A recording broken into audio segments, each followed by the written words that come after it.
This is Apologia's celebration of God becoming king, God becoming a man, the first advent of the Messiah. This is the second in our devotional series, moving all the way up to Christmas. And we've been talking about the fact that God is the master storyteller. He's the one who gave this revelation. This story has a beginning and a middle and an end.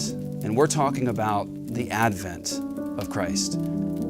God becoming man and walking among us to redeem His people. The amazing thing about the story of Jesus Christ, as I've been saying, is it's not a novelty. It wasn't something that surprised them. They were waiting in anticipation, waiting, who's the Messiah? Where is the Messiah? Are you the Messiah? Because God had promised in His Word that the Messiah was coming. God was coming to be king. What's amazing about the Bible is that Jesus promised that in Moses and the prophets, God had told His story. But what's incredible is that it wasn't just direct prophecy about Jesus, like here's where He's going to be born, here's who He is, here's what He's going to do, here's how He's going to die and rise again. That's there. But there's also this glorious aspect to this story, this revelation, that God actually had them rehearse what Jesus was going to do, and they couldn't have possibly known. There were aspects to this story that are just rudimentary, just basic for them in terms of obedience toward God, walking with God, fellowshipping with God, getting to know God, hearing from God, and things that were happening in their lives that are part of this revelation that they could not have possibly understood.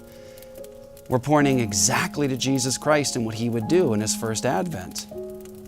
Now, one of the famous characters in the Bible is Abraham. We call him Father Abraham because it's through Abraham that God promised to bless the entire world, all the nations.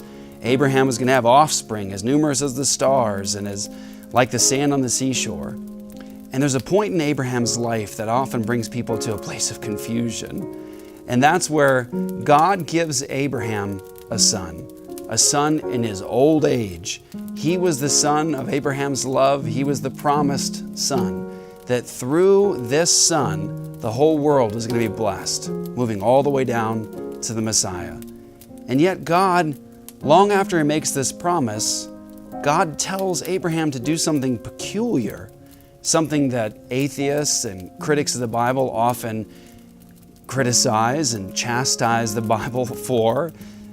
Abraham's told by God to offer his son, the son of his love, his only son, on an altar to sacrifice him. And so the story goes like this in Genesis 22. After these things, God tested Abraham and said to him, Abraham, and he said, here I am. He said, take your son, your only son Isaac, whom you love, and go to the land of Moriah and offer him there as a burnt offering on one of the mountains of which I shall tell you. So Abraham rose early in the morning, saddled his donkey, and took 2 of his young men with him and his son Isaac. And he cut the wood for the burnt offering and arose and went to the place of which God had told him. On the 3rd day, Abraham lifted up his eyes and saw the place from afar. Then Abraham said to his young men, stay here with the donkey. I and the boy will go over there and worship, and listen to this, and come again to you. He knew he was coming back with his son. And Abraham took the wood of the burnt offering and laid it on Isaac his son, and he took in his hand the fire and the knife. So they went both of them together, and Isaac said to his father Abraham, my father, and he said, here I am, my son. He said, behold the fire and the wood, but where is the lamb for the burnt offering? Abraham said, God will provide for Himself the lamb for a burnt offering, my son. So they went both of them together. When they came to the place of which God had told him, Abraham built the altar there and laid the wood in order and bound Isaac his son and laid him on the altar on top of the wood. Then Abraham reached out his hand and took the knife to slaughter his son. But the angel of the Lord called to him from heaven and said, Abraham, Abraham. And he said, here I am. He said, do not lay your hand on the boy or do anything to him, for now I know that you fear God, seeing you have not withheld your son, your only son, from me. And Abraham lifted up his eyes and looked, and behold, behind him was a ram caught in a thicket by his horns. And Abraham went and took the ram and offered up as a burnt offering instead of his son. And so Abraham called the name of that place, the Lord will provide. As it is said to this day, on the mount of the Lord it shall be provided. This story is so powerful and so glorious because in this moment you have to ask questions like, what was Abraham thinking? We do have insight. We have insight in the New Testament that Abraham knew that God had the ability to even raise the dead. He said to the men who came with him that he and his son were going to return after worshiping God to be with them. He knew he was coming back with Isaac because God had promised that through Isaac, the whole world was going to be blessed, following all the way down to Messiah. And so Abraham, not understanding exactly what's going on, knowing that God had promised him this son, the son of his love, that through him, this seed, that God was going to provide salvation and redemption for the world, he brings his son to this place of the sacrifice. But notice the words, your son, your only son, the son of his love. He lays the wood onto Isaac. Isaac, the son of his love, his only son, is carrying the wood to the place of the sacrifice. And when they get there, he realizes there's no lamb. And Abraham says that God will provide for himself the lamb. And when Abraham is about to obey and sacrifice Isaac, God stops him. It was never God's intention that Isaac would be a sacrifice for anything. Isaac's a sinner. He's not even an appropriate sacrifice.